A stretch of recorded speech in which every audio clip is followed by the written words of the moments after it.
That's all very well, showing that the maintenance approach makes sense. But the next question, of course, is how easy is it? How practical is it? And therefore, of course, how soon can we realistically expect to be able to actually implement it? And the answer is essentially summarized on this slide. Because this is a short talk, I'm not going to really go through much of this, but I will emphasize just the top line because it's something that you're already familiar with. We've defined and specified these 7 different categories of damage. And we're pretty damn confident that these 7 categories of damage cover the basics, that there's no category number 8 out there waiting to be discovered. Now, the purpose of this classification is to identify therapies, because what we're doing here is on the right-hand side of the table, there is, for each of the types of damage, there is a generic therapy that should be able to work for all examples within the category. So in the top line, we've got cell loss. You know what cell loss is, simply cells dying and not being automatically replaced by the division of other cells. That's all it is. And the damage repair approach to that is something you all know about. It's called stem cell therapy. That's what stem cell therapy is. You program cells outside of the body, in the dish, in the lab, into such a state that when you inject them into the body, they will divide and differentiate to create replacements for the cells that the body is not replacing automatically. That's all it is. And we can go down the list and talk about the same things. Now, here's the unfortunate fact. Nearly all of these other 6 things below are much more neglected by the research community than the top one, stem cell research. We, as a small organisation, SENS Research Foundation, only $4 million a year, we actually don't do any stem cell research to speak of. And the reason we don't is because lots of other people are doing it. We do, however, focus on the things that nobody else is working on to speak of, and we are making slow but steady progress in that regard. Here are some of our recent successes. The top thing up here is actually our first paper in Science magazine from 6 months ago. So progress is being made, but it is agonizingly slow. We are sure that if we had even an extra digit on our budget, just $40 or $50 million, a tiny drop in the ocean by the standards of medical research worldwide, then we could be talking about going 3 times faster, and that would save one immense number of lives. I'm going to spend a few minutes talking about one of our kind of flagship projects, because it's a little exciting, and it's what I'm going to say next. First thing I want to say is our goal is to keep people healthy. If you come across me in the media, you will find that nearly all of the articles written about me and about our work have the word immortality in the title, or at least living forever or something like that. It's a big problem, because that kind of sensationalism, yes, it sounds good, but it sells papers, so it gets the word out, but it trivializes this work and makes it sound as though it's never going to happen. It makes it sound as though it's really entertainment more than education. So I always have to emphasize this right at the beginning. We don't work on longevity at all, let alone immortality. We work on health. We're interested in keeping people as healthy as possible, as long as possible. And what that means in practice, with this kind of rejuvenation biotechnology, is that we should be able to keep people truly youthful as the young adults in this room, however long ago they were born. Now, if that's true, then we acknowledge that there will be a rather dramatic side effect in terms of longevity, namely that people will maintain the same risk of death in the given year that they had when they were young adults. Now, at the moment, the risk of death in your 20s is pretty low in the industrialized world. If you reach the age of, let's say, 26, your chance of not reaching the age of 27 is less than 1 in 1,000.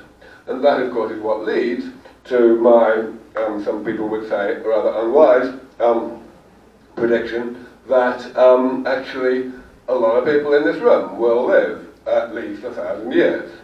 Not everybody, of course, you can still be hit by a truck, but the fact is, most people won't.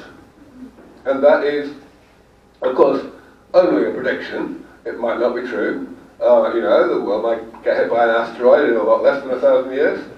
Now, we think, however, I'm going to say that this is a good thing. Now, this business about people gone out of business is kind of not directed at you guys. Of course, it's directed at professions like undertakers and all manner of other people, pensions firms. I give a lot of talks to life insurance companies and so on. So that's all very well. But the fact is, we've got to look at the details of this in order to have a rational conversation about it in society, because that rational conversation is required in order to actually get more funding to get this work to happen. If people think irrationally about this, they will come to the conclusion that it's not important, or even worse, that it's actually undesirable work, and therefore they will not be terribly inclined to add money to it. So, I want to go through these things. A lot of people feel this way. They say, well, okay, why don't we hear about this from Harvard professors and so on? Why do we only hear about it from Aubrey de Grey? And that's a fair question, which I shall come to in a moment. Second question is, what are the consequences? How soon is this going to happen? Are the consequences significant, important for me? And thirdly, will society let it happen? So, what have I got here? I don't actually have the bits about the mainstreaming, so let me talk about that without slides. 10 years ago, 12 years ago, when I started talking about this in anger, so to speak, I got a lot of pushback from many of my colleagues in gerontology because they really didn't understand what I was saying. But the great news is that that's no longer true. Not only, of course, have we actually made genuine progress in the lab, but also, a really big thing is that more and more really world-leading researchers, totally credentialed people, are coming forward and endorsing this approach. In fact, a few years ago, 3 years ago, a paper came out in Cell, one of the top journals in the world, that was a complete just reinvention of this whole idea that I'd published a decade previously. And, if you take the view that there's no end to what somebody can get done if they don't mind not getting the credit, then, that's great, really. And it is, it's great that these people are actually saying exactly what we said. They're not saying it quite accurately, but they're getting it fairly right. And that means that this is now a mainstream idea. But yes, let me move on to step 2, which is this business about whether it's significant for people in this room. And I'm going to do that in 2 steps. First of all, I'm going to talk about how big the longevity benefit is actually going to be. Now, a lot of the misunderstanding of what I've said has arisen from the longevity predictions I've given of 4-digit lifespans, and from not paying attention to the fact that I make that prediction as a result of 2 stages of progress. The first stage, let's call it SENS 1.0, revolved around the work that I showed on the table a few slides ago. The 7 different types of damage that we need to fix, and the various approaches, the corresponding approaches that we are developing to actually implement those fixes. All of that, I think, is likely, once it's all implemented, to give us perhaps an additional 30 years of healthy life, and therefore total life. And 30 years is nothing to sneeze at. It's going to be very nice. But it sure as hell doesn't get us to 1,000.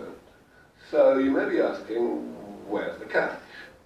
The catch is that because these are rejuvenation technologies, things that are applied to people who are already in middle age, and you take them backwards into a biologically younger age, what you will be doing, is buying a lot of time. What's going to happen is you're going to take people who are, let's say, 60, and you'll rejuvenate them, not completely, because the therapy won't be perfect. SENS 1.0 will not fix all the damage.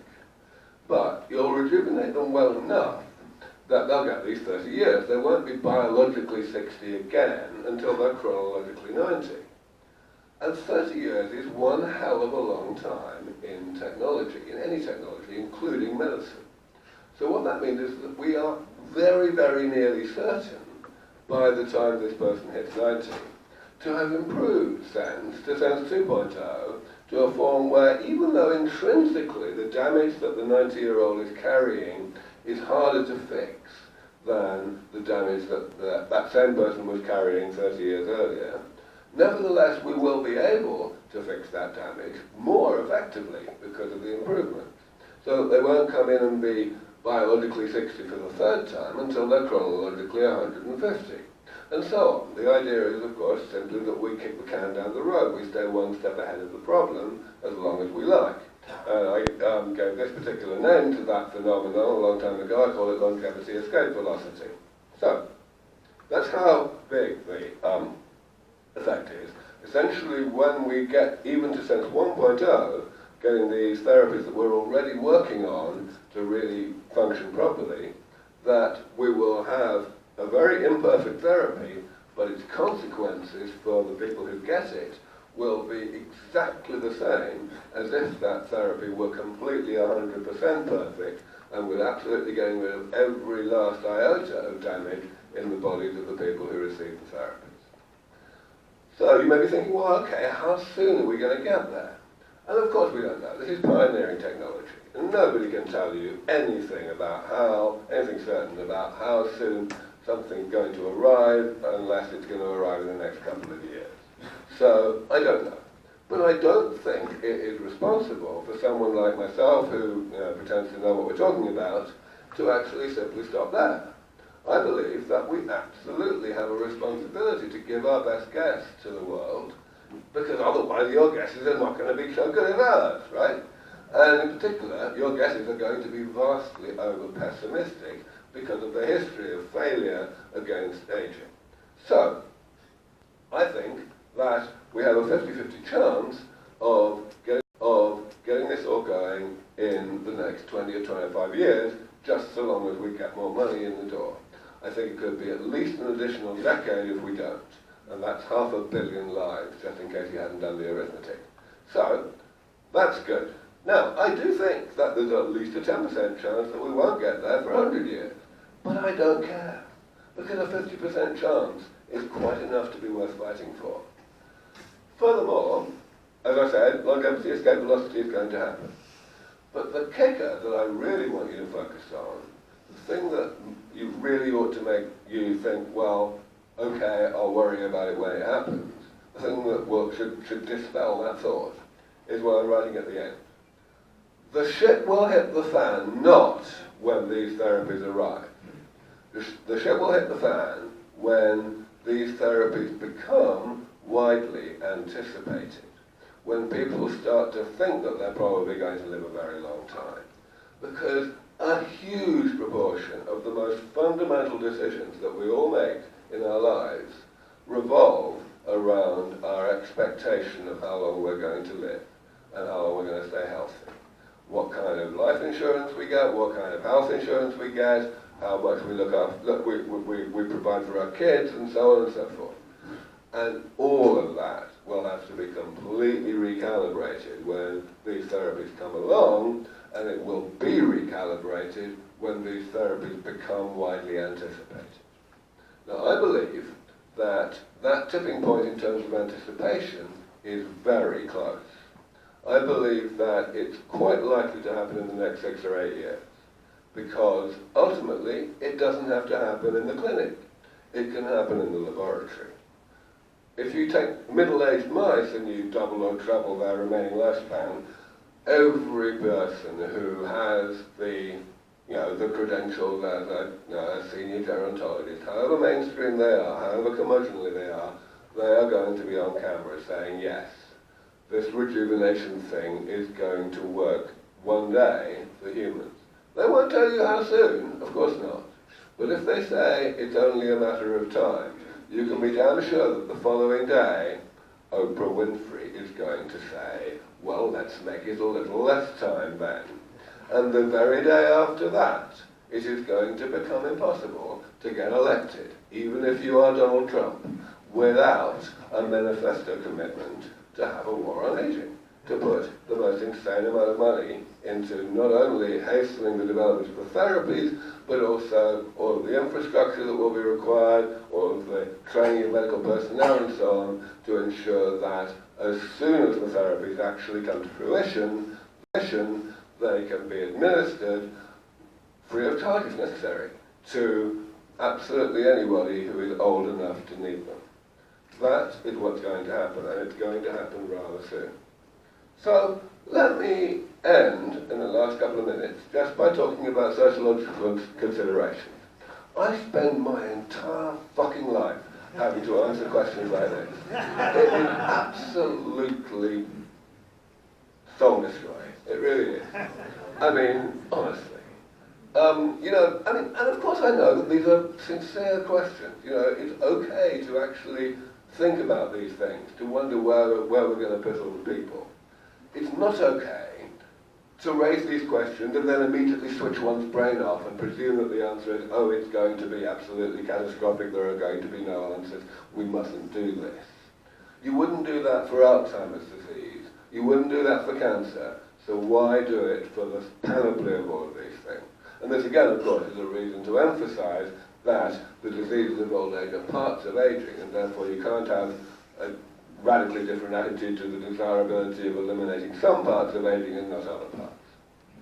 Now, I'm not going to take time to go through all these. I'm fairly sure you can work out for yourself things like that, dictator is fairly high on the league table of risky jobs, and you most dictator diabetes. It's just not the way to think. The way to think, whenever anyone comes up to you and says bollocks like that, is to tell them this. Tell them actually, it will be quite nice not to have Alzheimer's anywhere. Nobody with cancers, age-related cancers, nobody with atherosclerosis or osteoporosis and so on and so on. And, all of these other things, the fact that everyone's going to be far more prosperous because nobody's going to be sick enough to need to be paid to do nothing until they die. That's why we have pensions, right? We don't have pensions just because we like people who are over 65. We do it because we're very sorry for people who are over 65 because they're about to die. And, that's not going to be true anymore. So this is the way we need to be thinking. All right, so I will stop there. Oh, not quite. I'm just going to mention very briefly, since we are in Silicon Valley, that the work that we've been doing has, in a number of cases now, got to a point where we've been able to get interest from the private sector. We are a non-profit, a 501c3, but our goal is absolutely to create a rejuvenation biotechnology industry, and therefore we definitely are we generate IP, we definitely are looking to spin out all of our technologies as soon as they get far enough along in that way. This is an example. It's a company actually run by one of our protégés, and it works on something rather similar to the atherosclerosis example I gave you earlier. In this case, it's macular degeneration, which is caused, again, by the accumulation of molecular garbage inside the cell. Different type of garbage, but there you go. This is a company in Texas that's taking forward some technology we funded on something called amyloidosis, which turns out to be the number one killer of centenarians and people older than that. This is a company, Aragos, that works on organ cryopreservation as a way to address the organ transplantation shortage. And it's got some fascinating new technology that I believe is going to transform that field. Here's a company looking at senescent cells that get into a state where they don't die, but they're still bad for you. They secrete nasty stuff. And there's been quite a lot of interest in developing drugs that get rid of these cells recently. This company is working on a more genetic approach, which I think is going to be much more powerful. So I'll stop there. I wrote this book a few years ago. If you want to know more, even after I've done all my Q&A, then please read this. And there you go. Thank you.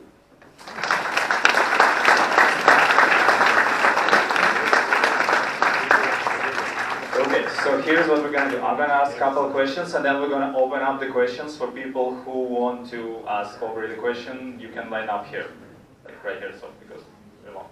So first question, let me ask like that. So in here we have we have like Stanford students, we have professionals from Silicon Valley, we have different people. What can they do? Right, yeah. So of course you're absolutely right. With a varied audience, the answer to that question is not the same for everybody. If you're a billionaire, please see me later. If you're a journalist or a conference organizer, obviously also see me later because you can interview me or you can get me on stage or whatever. And not just me, you know, our colleagues do some of the talking too. And yeah, get the word out. It's all about education. One thing that absolutely everybody can do is advocacy. You can go out and actually tell all of this to your friends, your family, your colleagues. Get them to understand that actually, even though this is a science fiction society, the defeat of aging is not science fiction anymore. Everybody can do that. But ultimately, let me be perfectly clear, it's all about the money. 20 years ago, when I got into this field, I had 3 problems to solve. Number 1, I had to figure out how to fix aging. And that's what I just told you, the maintenance approach. Number 2, I had to get the people on board. I had to find the world-leading scientists and convince them that this was something they wanted to work on. And I was able to be very successful in all of that as well, at least 10 years ago. So for the last decade, there's only been one thing slowing this work down, and that is lack of funding. It's a complete scandal. It's an absolute tragedy. Thank you. Just to point out, like I personally donated a couple $100 to SENS Foundation. So, SENS, I think on the website there is a button to donate, like PayPal or anything. Oh yeah. So yeah, I mean I did it before. And one more question I'll ask, and then I'll open up. Is it true that your beard has a personal Facebook page? I'd forgotten that. I have a feeling it might be true, yes. Yeah, shall we say I haven't looked at that page for quite a while. Okay, yes, I just check it out before they talk, and yes, it is true. There is a page and you can like Aubrey's beard on the Facebook and follow it. Okay, so now we're gonna open up the questions. So anybody who wants, please line up here. 1, 2, 3. We're gonna try to use 2 mics, one for you, and one try to give and then give it back to me. So when did you start working on this anti-aging sort of thing, and why? Sorry, was that too wise? Was it why at the beginning? What led you to start pursuing this sort of topic? Yeah, right, okay. So, actually it was relatively late in life. I started out as a computer scientist, and I worked in artificial intelligence research until my late 20s. But while I was doing that, I met and married a biologist who taught me about biology by accident, but also who eventually gave me to understand that she didn't think aging was very interesting or very important. And indeed, it seemed that almost all other biologists felt that way too. And that was absolutely shocking and horrifying to me, because I had gone through my entire life presuming that it was completely obvious to everybody that aging was the world's most important, most serious problem. And it turned out that that wasn't the case. So that being so, I decided, well, I've got to switch fields really. I was already working on what I viewed as the world's second most important problem, the problem of tedium, of people having to do stuff for money that they wouldn't do otherwise, which is basically what artificial intelligence seeks to fix, right? And so I thought, well, I better switch to the world's most important problem because, you know, I might be able to make a difference.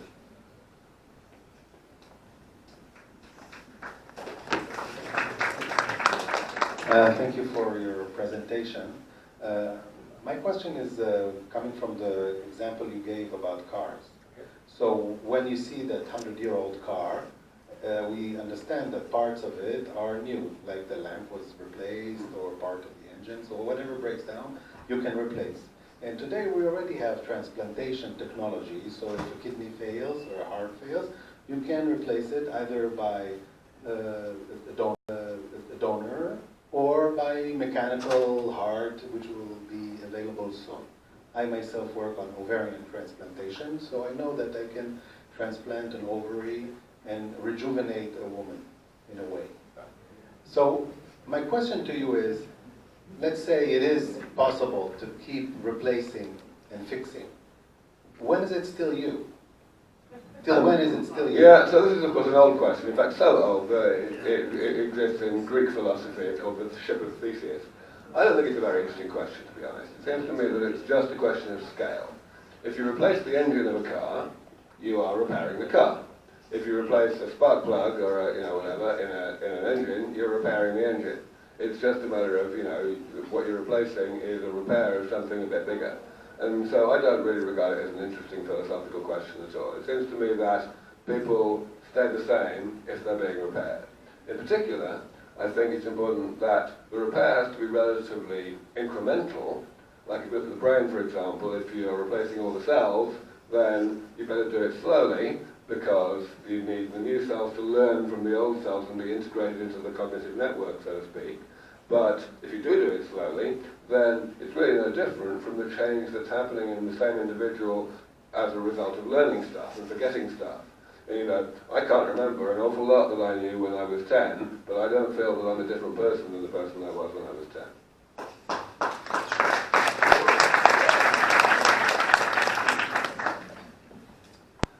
So far you were speaking about the longevity and extension of longevity. What about the quality of life? Is there any inherent contradiction? Right, so the big reason why I had this huge slide that said in huge letters, we don't work on longevity. I think it's absolutely essential to understand, to everyone to understand, that longevity is a side effect of health. Today, the reason why people ask this question, and it comes up a lot, is because today it's not like that. Today, when we don't have longevity medicine that works, what we have instead is a trade-off between quality and quantity. And the trade-off exists simply because there are plenty of things that people like doing that are bad for you. Makes sense. But in this world, when we have these medicines, quality will be conferring quantity.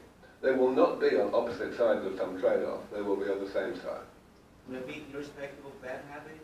Absolutely. That's actually something that's rather important. So you may be thinking, okay, can I go to McDonald's more often in the post-aging world? And then you're damn right, you will be able to. I wouldn't make that. But don't do it yet.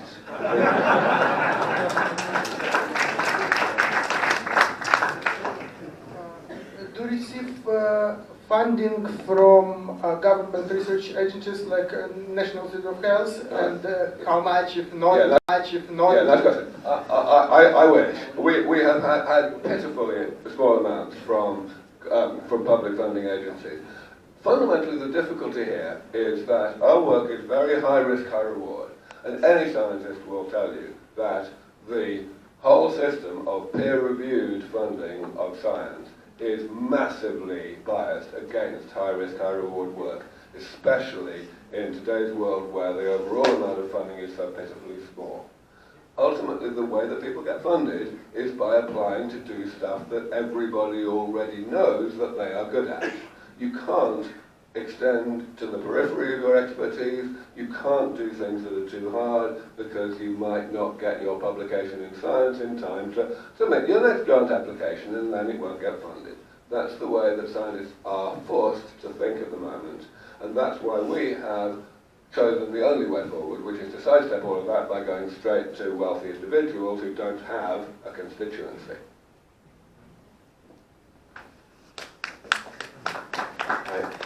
So I was wondering, what medicine or lifestyle choices do you currently pursue to stay healthier or live longer, and what do you recommend us to do? Yeah, don't use me as an example. One thing that I definitely don't do right is I don't get nearly enough sleep. I travel far too much and so on. But of course my logic is, for myself, that I'm probably hastening the defeat of aging by a larger margin than the amount that I'm shortening my life by. So it's in that way. Of course, the real answer is that the reason I don't look after myself is because I'm driven by humanitarian goals, not by personal goals. But yeah, I mean, obviously, don't smoke, don't get overweight, and so on. But unfortunately, no, I can't give you any extra new tips, things that you can do today for your health that will actually postpone the ill health of old age. The only thing that you can do today that will significantly increase your probability of reaching longevity escape velocity is to give me large amounts of money.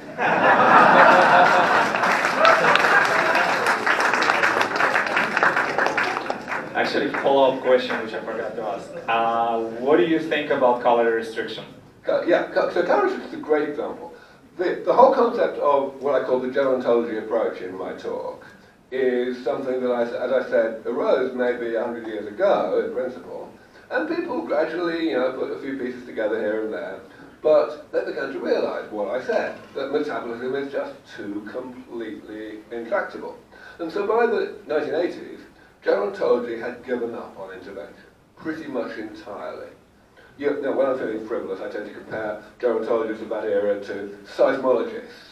They know that the thing they study is bad for you, but they don't try to do anything about it. They just try to get out of the way.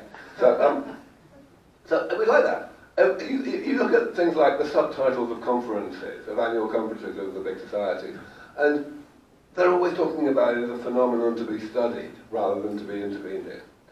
That all changed about 20 years ago now, when a couple of research groups discovered mutations that could very greatly extend the longevity of nematode worms. Now, the reason I mention all this in answer to your question is because those mutations were part of the pathway that those worms use to respond to famine by extending their life, their version of calorie restriction. Okay? Now, that's all great, and indeed it was so great that it caused a massive resurgence in the respectability of gerontology and people's view of the tractability of intervention in aging. But it was a complete false dawn. And the reason it was a false dawn is very straightforward.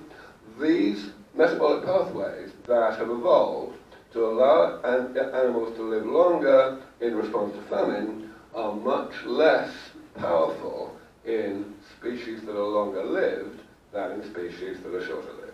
You can get as much as 10-fold increase in lifespan now in nematode worms, which normally live like 3 weeks. You can only get 50% in mice or rats. Now 50% sounds like a nice thing to get, but unfortunately the trend extrapolates. People have now done huge, immensely expensive experiments on calorie restriction in monkeys, and depending on who you talk to, they got either 5% or nothing. So, it's really not much good. And, calorie restriction is probably good for you up to a point. It probably improves your health if you don't get too suicidal, but it's not going to get to longevity escape velocity. So my question was, what is your perspective and the SENS perspective on both, artificial intelligence and technological acceleration in longevity research? Okay, so first of all, I want to apologize for looking at you when I was asking that, because that was actually so as I mentioned earlier, I used to work in artificial intelligence. I still follow the field a fair amount, and it's possible that machine learning and other things that are moving so fast these days will actually advance over the next decade or so to a point where it can actually contribute to scientific research, and of course that would include gerontology research. I would be overjoyed if that was the case, and for sure, if it were the case, then the prospects would be quite bright for hastening the defeat of aging that way. But I'm not holding my breath, to be honest. I think there's a huge amount that we still don't know about where machine learning and artificial intelligence in general is actually going in the near future.